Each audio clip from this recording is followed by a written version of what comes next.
Prezados doutores e doutoras, hoje faremos uma introdução à doença de Alzheimer, à Liga de Saúde Mental da Universidade Federal do Cariri, Ceará, Brasil, em 2015. Em primeiro lugar, eu quero agradecer o convite que me foi feito. Sempre que possível, estarei apoiando vocês, esse trabalho fantástico que vocês estão iniciando. Meu nome é Paulo Afonso Medeiros Canda, eu me graduei na Unital, Universidade de Taubaté. Depois eu me formei neurologista pela Unifesp em São Paulo, onde eu fiz o mestrado também, estudando epilepsia. E o meu doutorado, meu PhD, eu concluí depois no Hospital das Clínicas da Universidade de São Paulo, versando sobre eletroencefalografia e doença de Alzheimer. Então hoje a gente vai ter uma introdução. O tema ele é muito extenso.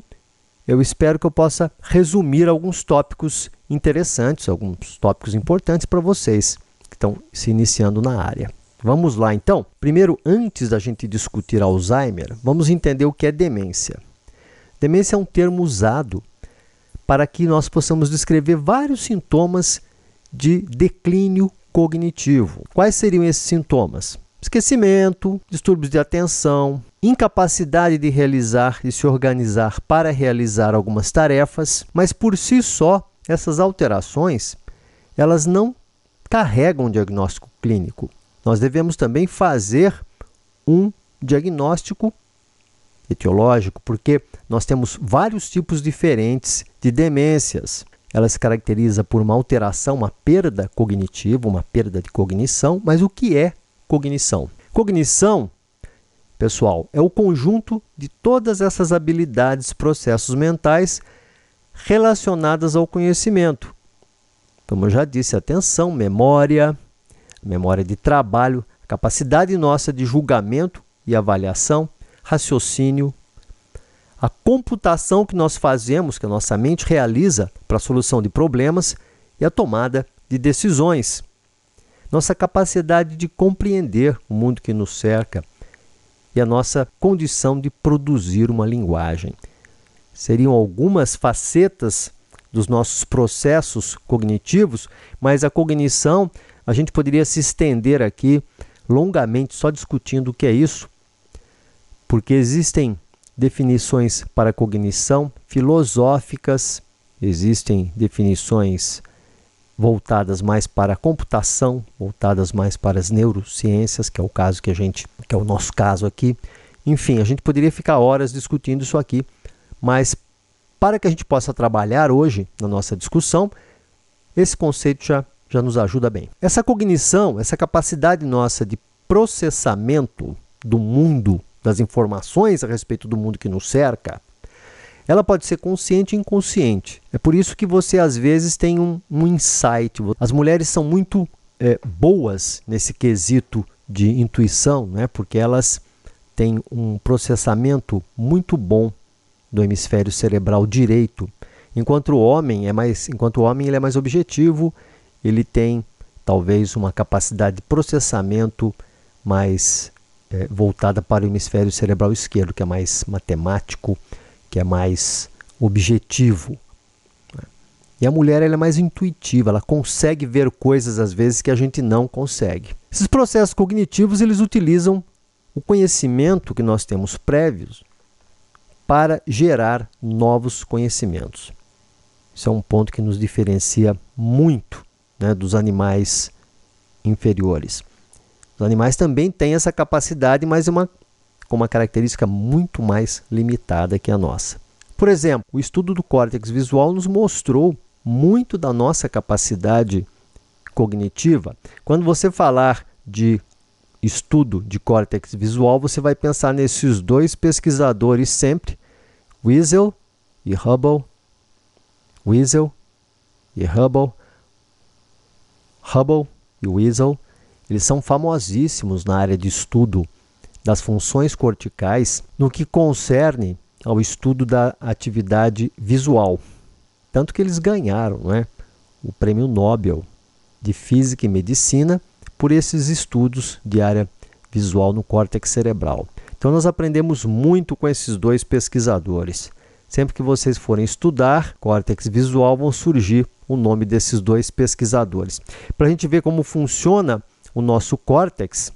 Vamos tomar um exemplo conhecido aqui de vocês. Com certeza, muita gente aí está olhando e está vendo um coelhinho, né? Que o olhinho do coelhinho aqui, a cabeça do coelhinho, a boca do coelho. E alguns de vocês que bateram os olhos aqui também viram um patinho. Nós temos um pato aqui. É o bico do pato, o olho do pato, né? Fica bem definido aqui, tanto um quanto o outro. Então, esse tipo de avaliação a gente faz somando as nossas capacidades cognitivas, processando essa estimulação que vem do meio externo, e a gente obtém, então, uma imagem subjetiva. Nosso lobo temporal ele processa essas informações e ele vai discriminar para cada um de nós de maneira diferente o que a gente está vendo. Vou tomar esse outro exemplo aqui. Tem gente que vai ver uma jovenzinha, uma mocinha. E tem gente que vai ver, dentre vocês aí, uma senhora de idade. Esse quadro aqui é bem conhecido, né? Acho que todos vocês conhecem. Se você olhar aqui, você vai ver um narigão, um nariz bem grande, uma boca e um queixo. Aqui estão os olhos e as rugas, né? O nariz aí. Os olhos e as rugas de uma senhora idosa que está usando aqui um capuz. Nós conseguimos ver isso, o cabelo, né? Enfim. E alguns de vocês vão enxergar a face lateral do rosto de uma jovem. Aqui o pescoço, aqui é o queixo, aqui é o nariz, a sobrancelha, os cílios, e ela olhando para lá, olhando para o... Ela está de costas, né? A gente vê apenas a face lateral do rosto, queixo, e aqui é a orelha. Então isso tudo depende do quê? De como a gente processa a nossa cognição. E fica uma ideia para vocês aí, que é a seguinte: às vezes é tudo uma questão de perspectiva. Depende da perspectiva que a gente está usando para enxergar o mundo que nos cerca. Quem nos dá essa capacidade de perspectiva são os nossos processos cognitivos.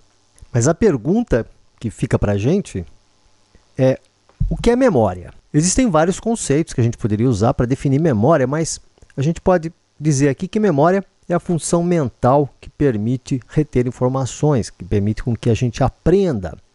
Esse sistema de armazenamento que permite manter informações também faz parte da memória.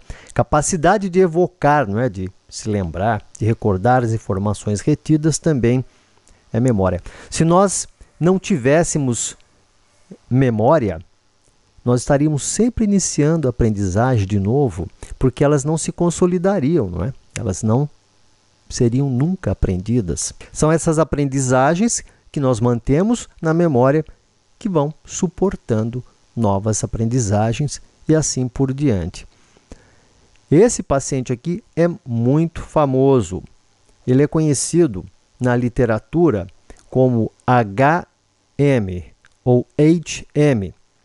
O nome dele era Henry Gustav Mollison. Ele sofria de um quadro de epilepsia. Para resolver o problema na década de 50, o neurocirurgião resolveu remover os 2 hipocampos do Henry Gustav Mollison, ou o HM, ou o HM, que é um paciente conhecido na neurologia, porque ele foi estudado depois por cerca de 50 anos. E o que é que aconteceu com o HM, com o Henry Mollison? Ele não conseguia mais lembrar de nada de novo, ele não aprendia mais nada. Então, aquilo que ele já havia aprendido ficou guardado, a história pregressa da vida dele ficou guardada na sua mente. Mas ele foi estudado depois por uma neuropsicóloga chamada Brenda Milner, e em todos os encontros, a Brenda Milner tinha que se apresentar para ele de novo, e ele só guardava aquele encontro por 15 minutos. Então ele perdeu a capacidade de gerar uma memória chamada memória declarativa ou memória explícita. Memória declarativa, ela se refere às memórias que podem ser conscientemente relembradas, como fatos e o seu conhecimento. A gente chama de memória declarativa, ou a gente usa um termo similar às vezes, que é chamada de memória explícita, que é aquela memória que você consegue resgatar e você mesmo interpretar como uma memória, né? Reconhecer como memória. A memória declarativa ela faz contrapartida à memória de procedimento, ou procedural memory, que se refere aos conhecimentos ou as memórias que você tem que são inconscientes, como, por exemplo, andar de bicicleta. É um tipo de memória também, mas você não fica se lembrando daquilo, você faz. É uma memória mais física, uma memória de procedimento. A memória declarativa ela pode ser dividida em duas categorias. A memória episódica, que diz respeito à história da sua vida, às suas experiências vividas, e a memória semântica, que diz respeito aos fatos gerais, por exemplo, quem descobriu o Brasil, quem é o presidente atualmente. Então essa é a memória semântica. A memória ela funciona assim, né? Se você não prestar atenção às informações, essas informações elas vão se perder. Se você presta atenção, os dados podem ser codificados e podem ser transferidos para um outro depósito, que é a memória de curto prazo. Então, primeira memória que você tem, nós estávamos falando da memória de longo prazo, né, que foi perdida pelo Henry Mollison, que não tinha doença de Alzheimer. Ele foi submetido a uma neurocirurgia, perdeu os 2 hipocampos, né, e perdeu a memória declarativa por causa disso. Então você vê que nós temos um processo de aquisição, nós temos um processo de retenção, e nós temos depois o processo de recordação.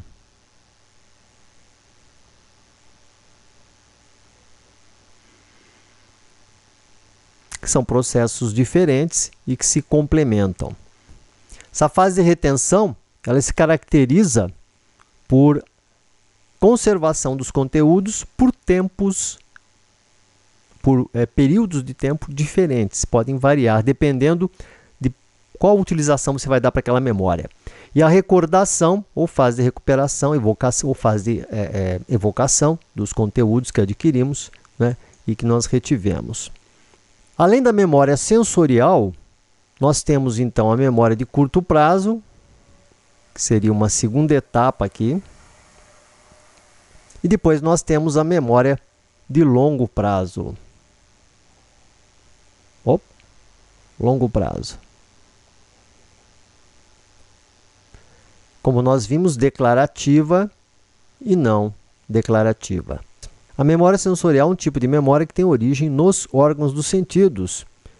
Por isso a gente pode falar de memória sensorial auditiva, nós podemos falar também de memória visual ou icônica, nós podemos falar de memória olfativa. Então, esta memória, ela depende da nossa capacidade de obter informações pelos órgãos dos sentidos. A informação obtida por esses órgãos, ela vai ser retida por um espaço bem curto de tempo, de 0,2 a 2 segundos. Se a informação não for processada, ela vai se perder, e se ela não se perder, ela vai passar para a memória de curto prazo. É por isso que quando o pai fala para o menino, às vezes, você não está prestando atenção no que eu digo, e o menino responde, estou sim, você disse isso, isso, isso, isso, isso. Na verdade, ele parece que não está prestando atenção, não, mas ele está usando aqui a memória auditiva, que vai se lembrar das palavrinhas ali mais recentes que o papai falou para o menino. Já a memória de curto prazo, ela é um tipo de memória que ela vai armazenar a informação recebida pela memória sensorial. Na memória de curto prazo, os materiais são retidos de 30 a 60 segundos. É, por exemplo, aquele material que você retém para utilizar logo a seguir. Por exemplo, um telefone. Então, alguém fala o número de telefone para você, você corre ali, digita, fala com a pessoa e já esqueceu o número do telefone. você utilizou aqui a sua memória de curto prazo para poder utilizar o telefone. Existe um número chamado número mágico, é o 7 mágico. Chamado de número mágico porque as investigações que foram feitas muitos e muitos anos já mostram que podemos conservar na memória de curto prazo cerca de 7 elementos, mais ou menos 2. Então, as pessoas normais, elas vão guardar cerca de 7 elementos, de 5 a 9 elementos, né? Mais ou menos 2. Então, se você fala números 5, 2, 4, 3, 7, 8, 1. 1, 2, 3, 4, 5, 6, 7. Algumas pessoas normais vão guardar 5 e algumas pessoas normais, 0 e 7, vão guardar 9. E o número mágico, a média que as pessoas guardam, é o 7. Agora, a memória de curto prazo ela é muito interessante, né?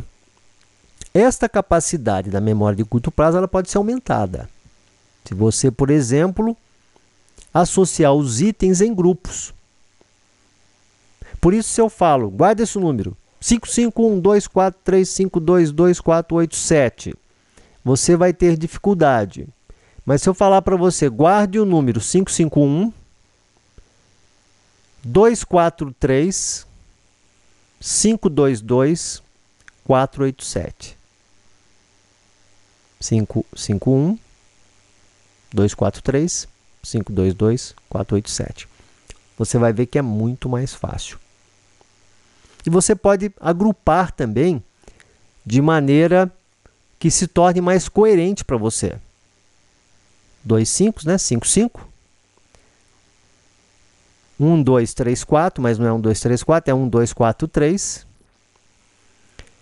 Mais um 5, que foi o primeiro grupamento aqui da frente.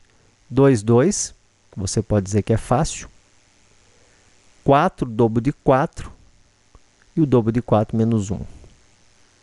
Então, você vai agrupar de maneiras diferentes, mas de forma a tornar mais fácil para você guardar aquele número que é muito grande. Então, na memória de curto prazo, o tempo de retenção aumenta se a gente repetir a informação também, como, por exemplo, um número de telefone.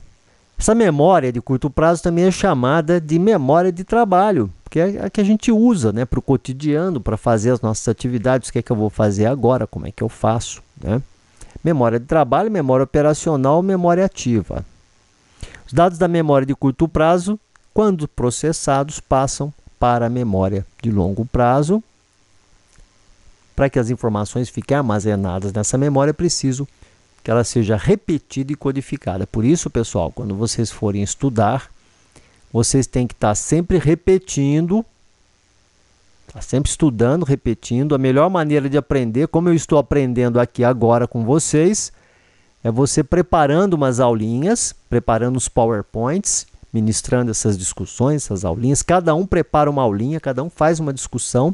Você não esquece mais, porque nós precisamos o quê? Repetir a informação, codificar. E você tem que ter um sentido, você tem que entender aquilo que você está falando. Você tem que compreender o que você está estudando. Aí você não esquece mais. Aí você já entende do estudo da memória de curto prazo que o paciente, quando chega e reclama para você, eu não lembro onde coloquei a chave do carro, ou então eu perco dinheiro dentro de casa. Às vezes o problema dele pode estar tanto na memória de curto prazo quanto na atenção, porque se ele não presta atenção, ele está preocupado com a dívida para pagar, ele está preocupado com o dinheiro para receber, com as contas. Quando ele larga aquela chave, ele não está com a atenção voltada para aquilo. Ou então, se ele está deprimido também, ele pode ter alteração da memória de curto prazo. Aí ele não vai conseguir se lembrar desses pequenos detalhes do cotidiano, né? porque ele não está usando a memória de trabalho dele de maneira adequada, ou a memória operacional, ou a memória ativa, que é tudo a mesma coisa. Então, nem sempre o distúrbio é de memória. E a gente não pode dizer que todo paciente que tem um distúrbiozinho de memória também tem doença de Alzheimer, né? Porque não tem, não é assim. Embora seja a demência mais comum. Memória de longo prazo, ela é a memória que é alimentada pelos materiais da memória de curto prazo, que a gente vai codificando em símbolos. A gente vai retirando dos órgãos dos sentidos aquela memória e vai transformando em símbolos. A informação enviada da memória de curto prazo, ela é transformada à medida que ela vai sendo integrada. E essa memória, ela retém os materiais, olha aqui, ó, durante horas, meses ou durante a vida toda. Essa memória, ela codifica, ela retém o material em função da sua importância, em função do seu significado.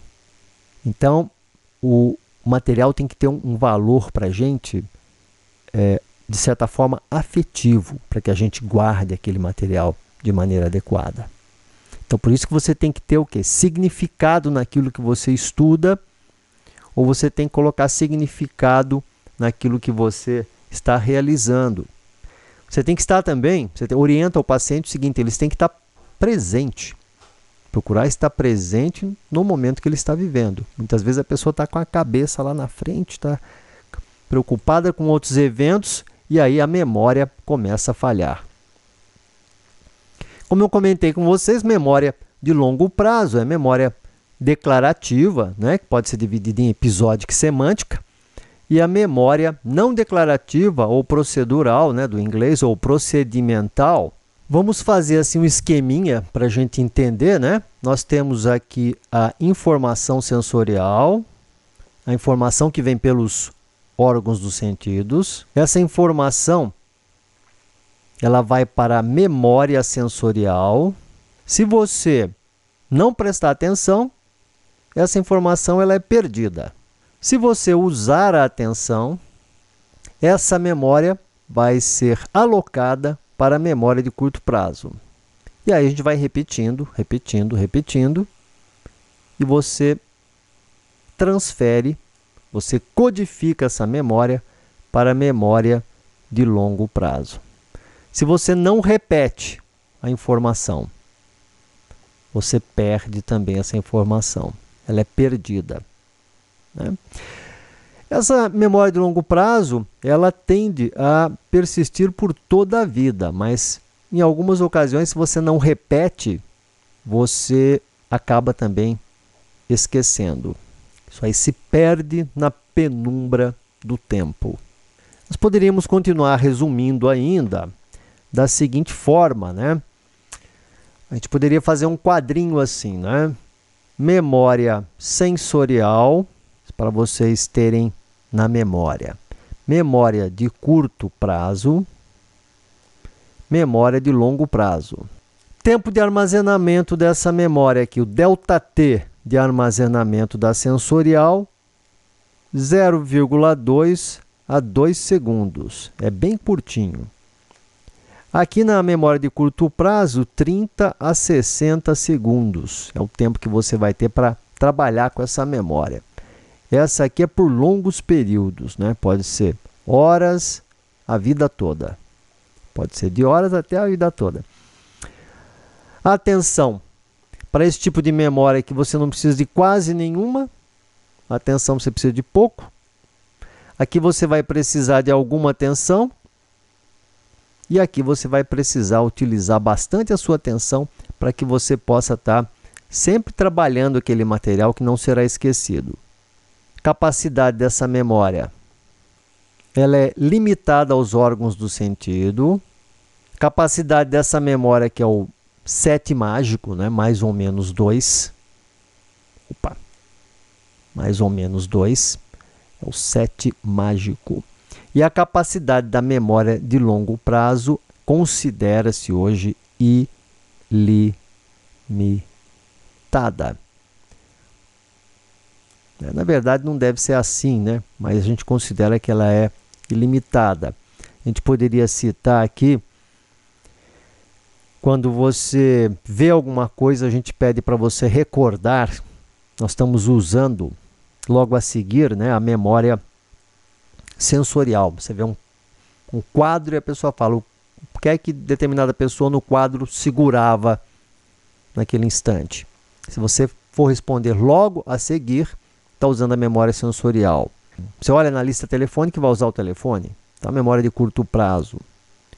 E quando você recorda que passou aquelas férias maravilhosas em Fortaleza, você curtiu umas praias lindas lá naquela região, aí você está usando, o ano passado ou há 2 anos atrás, né, você está usando a memória de longo prazo. Essa memória, todo mundo que toca violão, ou toca piano, ou bate bumbo, sei lá, todo mundo que toca o instrumento sabe que a aquisição dessa memória é lenta. Demora para você aprender a tocar um violão, para você empunhar uma guitarra, demora bastante, né? Meses às vezes. Mas depois que você aprende também, aquele comportamento ele fica quase que automático. Ninguém senta num piano e fica pensando onde é que vai colocar o dedo ali. Aquela coisa ocorre de maneira automática, usando pouco ou quase nenhum, às vezes, esforço consciente. E ela pode persistir por toda a vida também. Mas é uma memória não declarativa, ou seja, você não fica se recordando para andar de bicicleta. Onde é que eu ponho o pé no pedal, como é que eu giro, né, a roda da bicicleta, como é que eu faço para me manter em cima da bicicleta. Não existe isso. Então ela não é declarativa.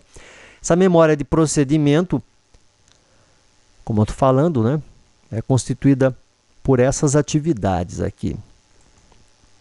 Memória declarativa, ela já é um tipo de memória de longo prazo que armazena fatos e informações gerais, episódios, acontecimentos pessoais.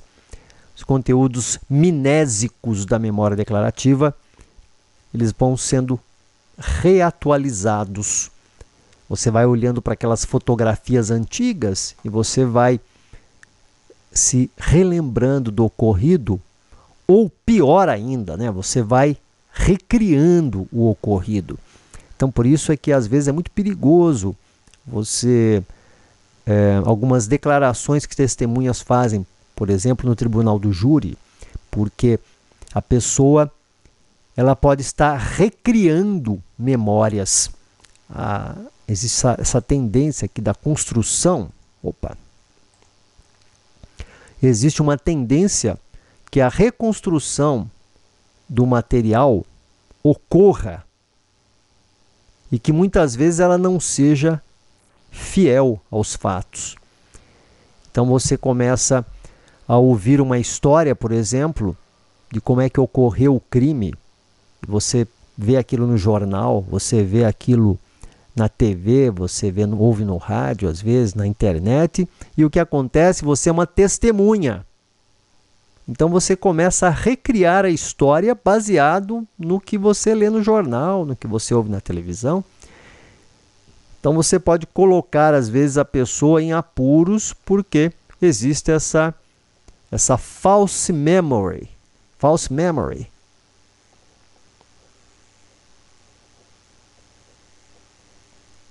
False memory, você recria memórias. Então isso é muito perigoso também. Então ela é falha, né? Memória declarativa ela pode subdividir-se em memória episódica e memória semântica. Memória episódica é a memória declarativa que contém os eventos, episódios da sua vida particular. Né? Quando você deu o primeiro beijo, quando você entrou na faculdade, a alegria que você teve, quando nasceu uma criança na família ou quando houve um falecimento. Essa é a memória autobiográfica, a memória episódica. Como se fosse um diário, né, da sua vida, um diário que guarda toda a sua história. O episódico aqui, lembrando bem, né, não quer dizer que seja passageira ou temporária.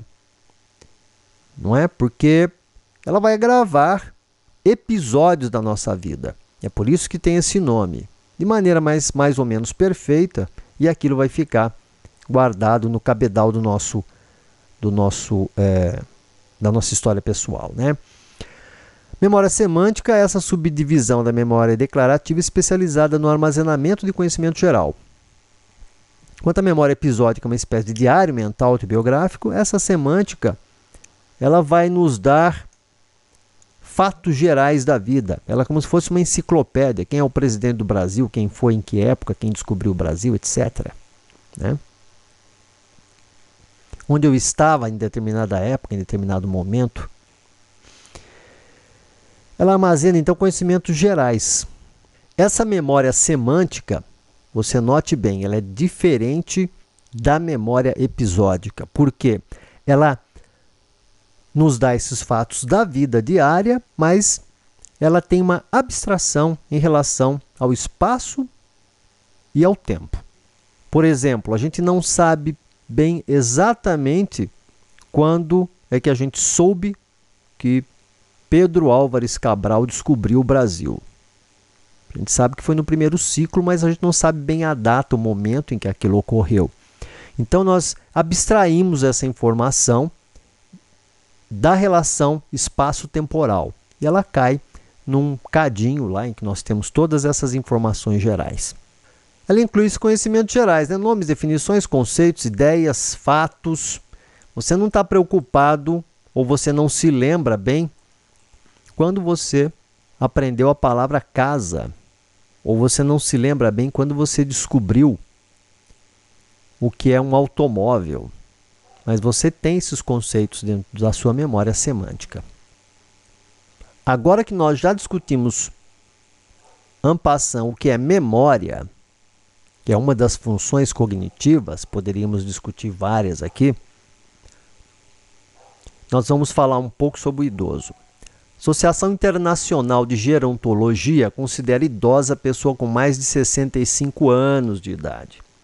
No Brasil, a lei de janeiro de 94 considera que pessoa idosa é a pessoa com 60 anos de idade ou mais. Isso deve mudar à medida em que a população está envelhecendo. Então, para que a pessoa continue no mercado de trabalho, etc., isso aqui deve mudar dentro de algum tempo, possivelmente. O envelhecimento ele pode ser saudável ou patológico. O indivíduo que envelhece com saúde, ele está na fase da senescência. Ele retém a sua capacidade intelectual, física em níveis aceitáveis. E o envelhecimento é patológico quando ele está no estado de senilidade. Então, senescência e senilidade. Normal, saudável, patológico. A senilidade ocorre quando os sinais de degeneração são muito intensos e ultrapassam o limite que a gente aceita. Doença de Alzheimer, o que é? É um distúrbio neurodegenerativo, progressivo, de longa evolução. Então, se o paciente estava bem hoje, dali a uma semana ele está com um quadro que lembra uma demência, uma perda cognitiva importante, muito provavelmente não é doença de Alzheimer. É um outro tipo de quadro que causa uma demência. O Alzheimer ele é considerado a principal causa de demência na população. Ele afeta funções cognitivas como memória, capacidade de aprendizado, linguagem, atenção, as funções cognitivas, né? Orientação espacial. Comum numa determinada época, no Alzheimer, o paciente não se lembrar onde é o banheiro, ele se perde dentro de casa. Isso é muito comum.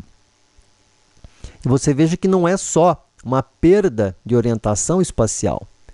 Porque se você estiver num hotel, estiver num lugar que você não conhece, não sabe onde é o banheiro, você vai procurar, né? Essa orientação, essa capacidade, o paciente perde também. Então, é mais uma capacidade de se orientar no espaço.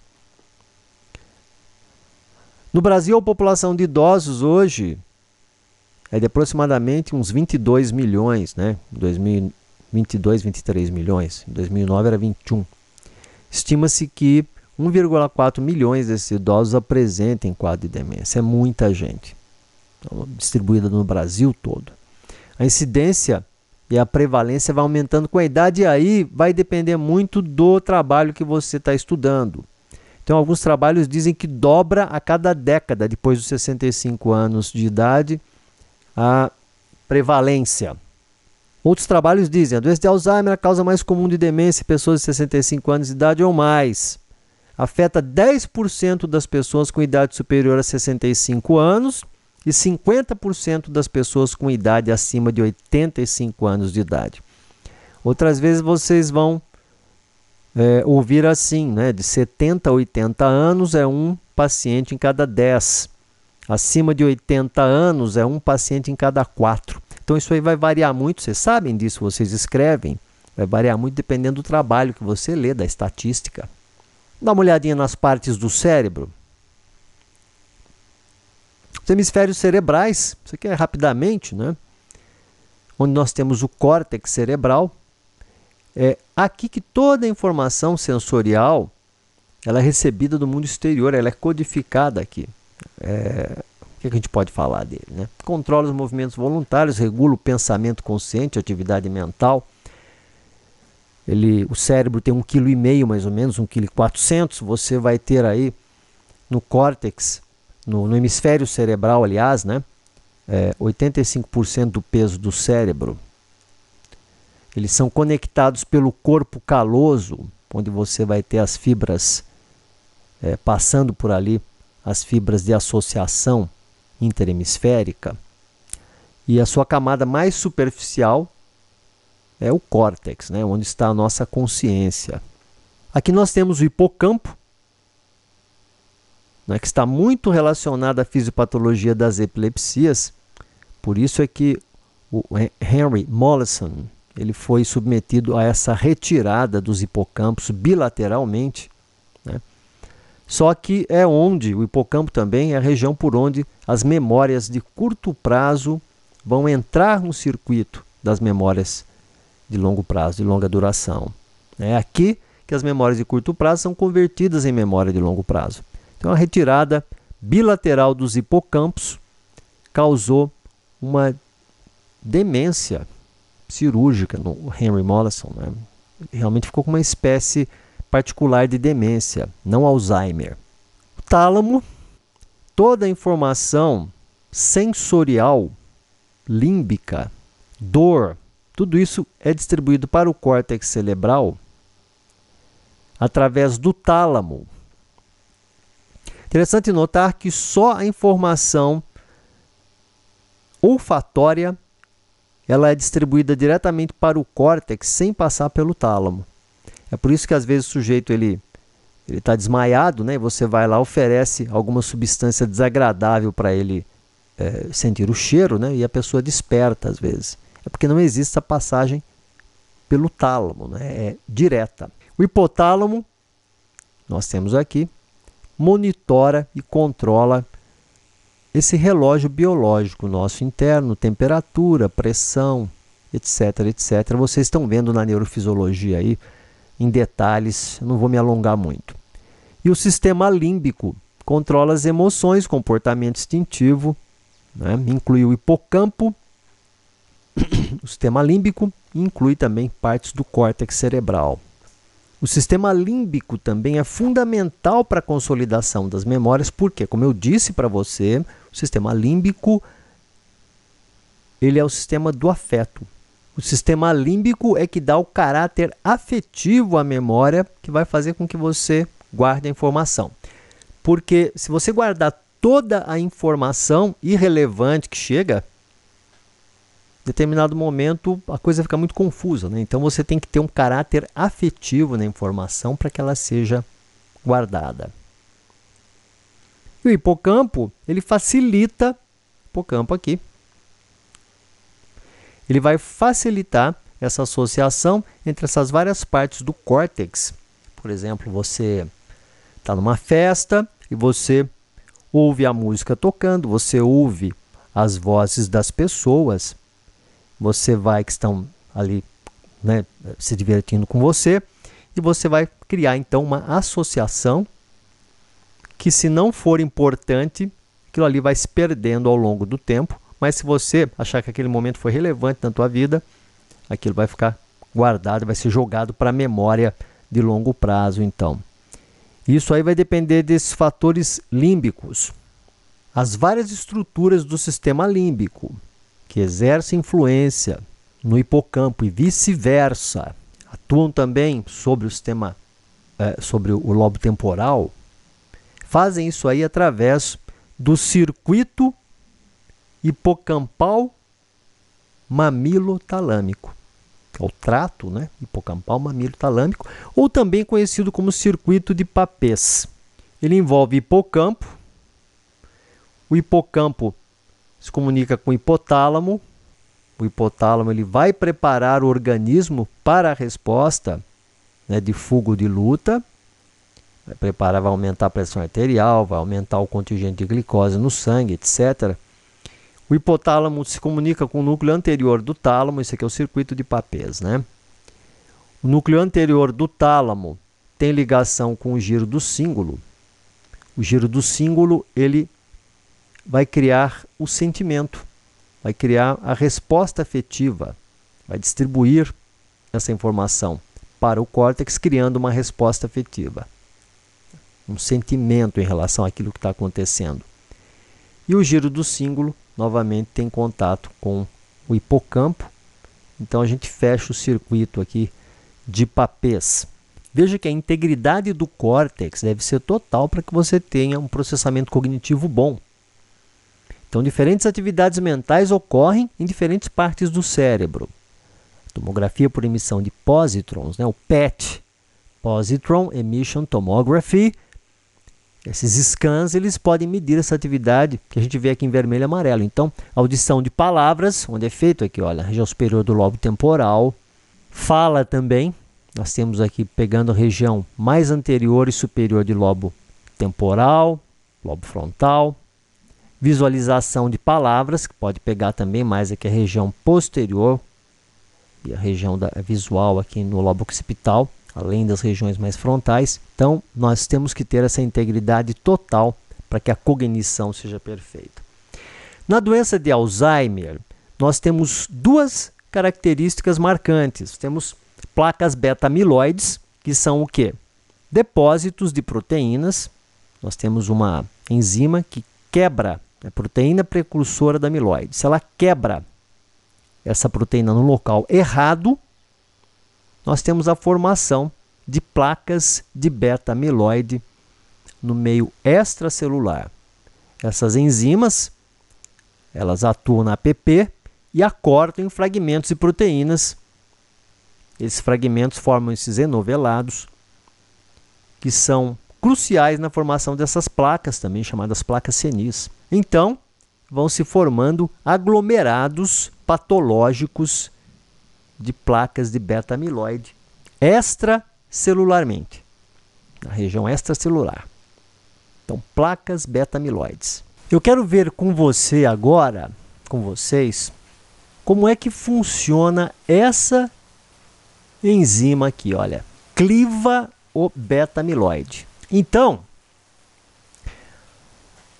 a proteína precursora do amiloide, que ela está aqui, ó, que é isso aqui, a proteína precursora do amiloide, ela pode ser processada de várias maneiras diferentes, né?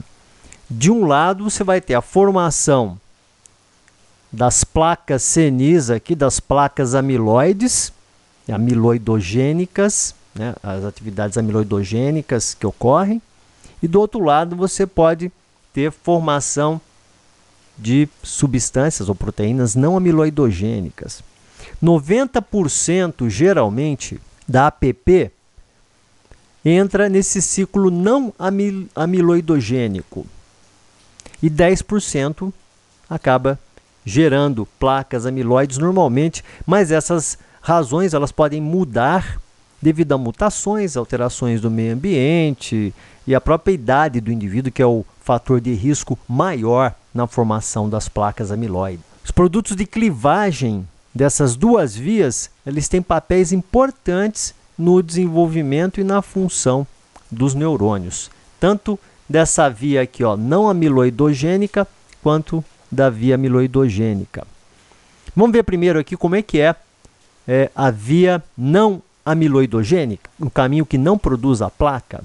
Quando a gente tem a clivagem da APP, da proteína precursora do amiloide, pela alfa-secretase, nós temos dois fragmentos aqui.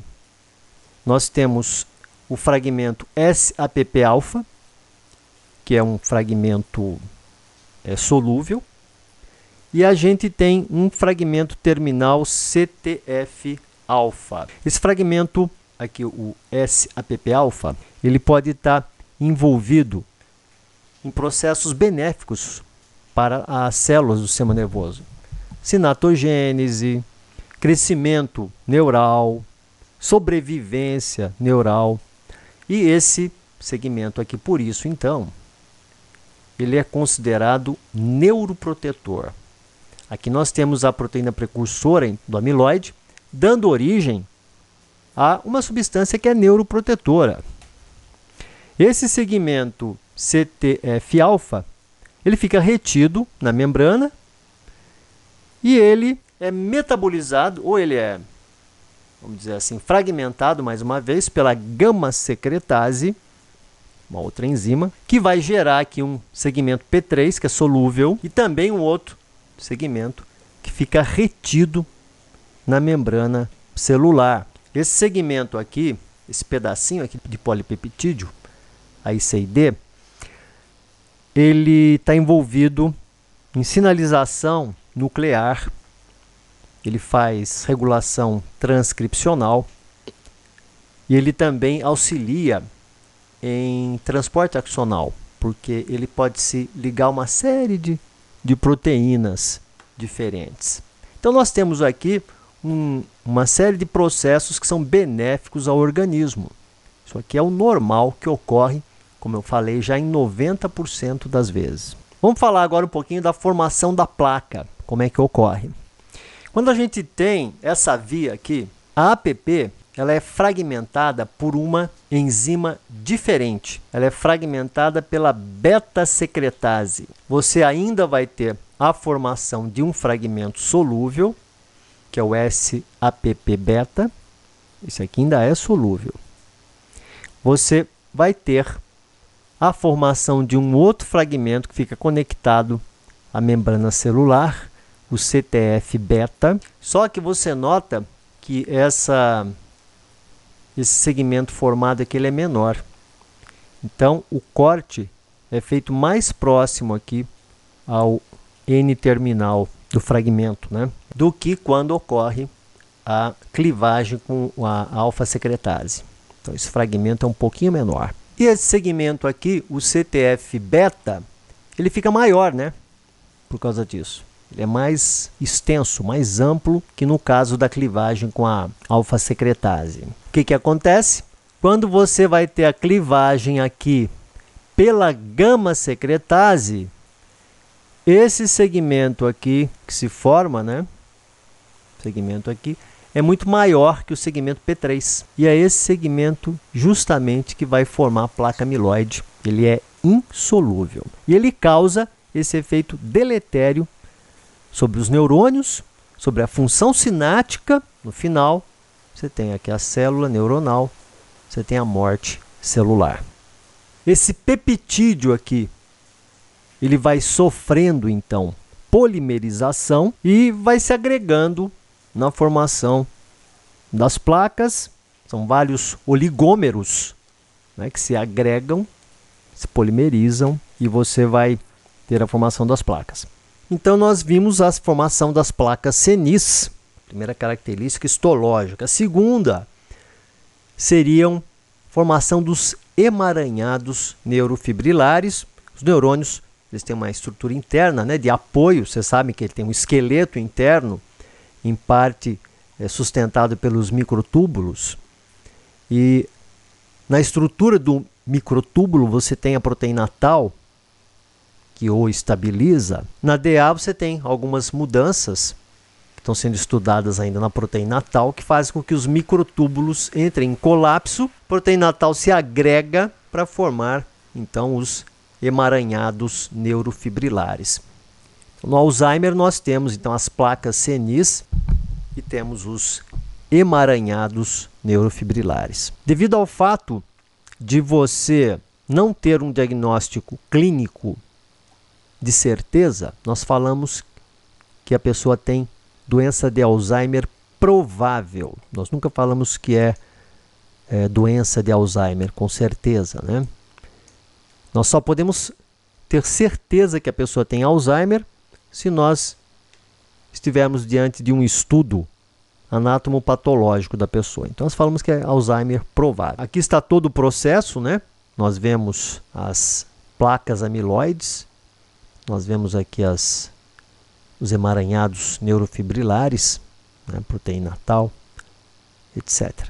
Outro item sobre o qual vocês vão ouvir falar muito quando estudarem doença de Alzheimer é sobre o gene da ApoE. O que vem a ser o gene da ApoE? Esse gene, ele codifica a apolipoproteína E. Sua localização é no cromossomo 19. Essa aqui é a localização precisa dele. Cromossomo 19, Q, localização 13.2. Qual que é a função normal desse gene da ApoE? Ele dá instruções para fazer essa alipoproteína E. Essa proteína se combina com lipídios e ela vai formar moléculas de lipoproteínas. Essas lipoproteínas, elas vão empacotar o colesterol e outras gorduras, né? E vão carregá-las através da corrente sanguínea. Então, a lipoproteína E, por exemplo, é o maior componente de um tipo de lipoproteína, que é a Very Low Density Lipoproteína, que são as lipoproteínas de muito baixa densidade. Elas removem o excesso de colesterol do sangue, elas levam o colesterol para o fígado para ser processado, ela mantém os níveis de colesterol no sangue adequados para a prevenção de doenças, né, como as cardiovasculares, incluindo o infarto agudo do miocárdio e mesmo os AVCs, né, os derrames encefálicos. Você tem vários alelos dessa alipoproteína E. Então, o mais comum deles, mais comum encontrado, é o alelo E3. O mais raro, que é mais neuroprotetor, é o E2.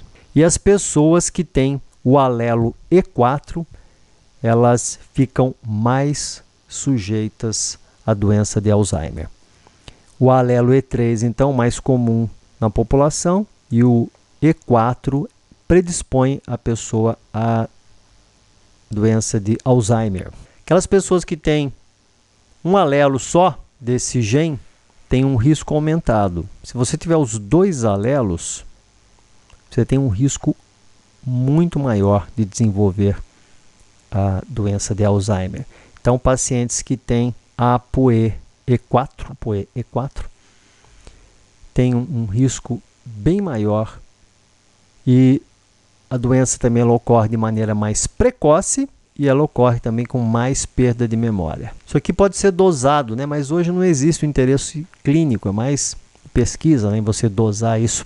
Qual o interesse de uma pessoa saber, por exemplo, que tem uma maior tendência a ter doença de Alzheimer se nós não temos hoje um tratamento adequado ainda? Os tratamentos são todos paliativos. Além disso, quem tem ApoE4 tem maior risco de desenvolver aterosclerose e outras formas de patologias renais, etc. Aqui no sistema nervoso, nós podemos ver nesse desenho, muito interessante, resume tudo aqui, né? Ela é produzida pelos astrócitos, a ApoE depois ela é ativada pela micróglia, e a ApoE4 ela pode ter várias atividades patológicas que comprometem o sistema nervoso. Por exemplo, aqui em 1, a gente vê que ela pode estar envolvida no aumento da transformação da APP no beta-amiloide não solúvel. Ela pode estar associada também com destruição de lisossomas intracelulares, levando à apoptose, à morte celular. Diante de estímulos agressivos, vários, você pode ter síntese de ApoE intracelular levando a proteólise patológica, fragmentação de ApoE, com aumento de restos proteicos anormais dentro da célula que podem levar à destruição do citoesqueleto. Além também de você ter uma produção de disfunção mitocondrial devido a esse fragmento, formação de fragmentos anormais de ApoE. Sinais iniciais da doença de Alzheimer começam primeiro pela atrofia aqui do hipocampo e do córtex entorrinal, por isso é que predomina o distúrbio de memória no Alzheimer. Você tem outras demências em que predominarão outros tipos de alteração. As regiões afetadas começam a sofrer atrofia, à medida em que as células nervosas morrem, e essas mudanças podem ocorrer até 10 a 20 anos antes dos sintomas aparecerem, antes que clinicamente a família comece a notar que a pessoa está com um comportamento diferente.